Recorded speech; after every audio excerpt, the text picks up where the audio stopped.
And welcome again. We are solving problems related to electric dipole, and this problem is about a small ball of mass m and charge q rotates uniformly in a circle with angular velocity omega.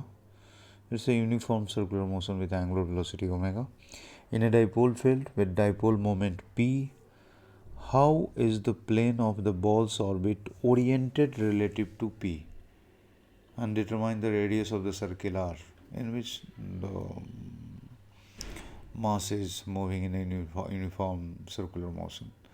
So we know a small ball is a point, and for a charged point to move in a circle, it must be acted upon a force that is constant in magnitude and perpendicular to the velocity and directed towards the center of the circle. You know all those things. And this charged particle will need force equal to QE.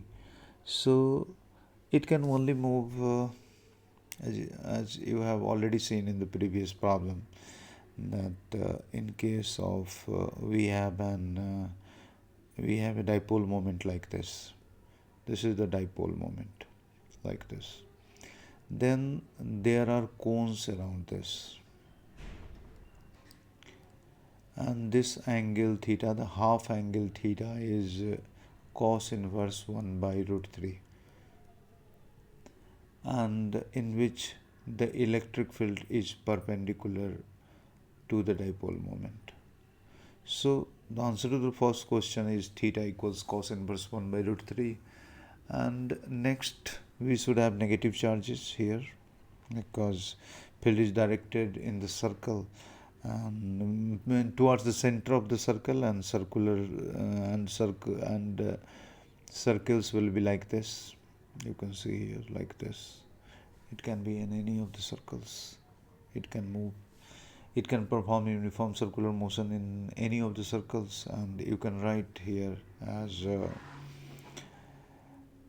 QE is the force acting on it, QE perpendicular in this case, and equal to m omega square r, and m is there, omega is there, q is there, E is also given, but r, radius r, will depend on the value of E, and the value of E is I earlier obtained the value of E at this cone, at the surface of the cone will be 1 by 4 pi epsilon naught p dipole moment root 2 by r cube.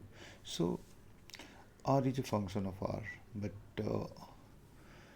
so there is no unique r, but it can move in any of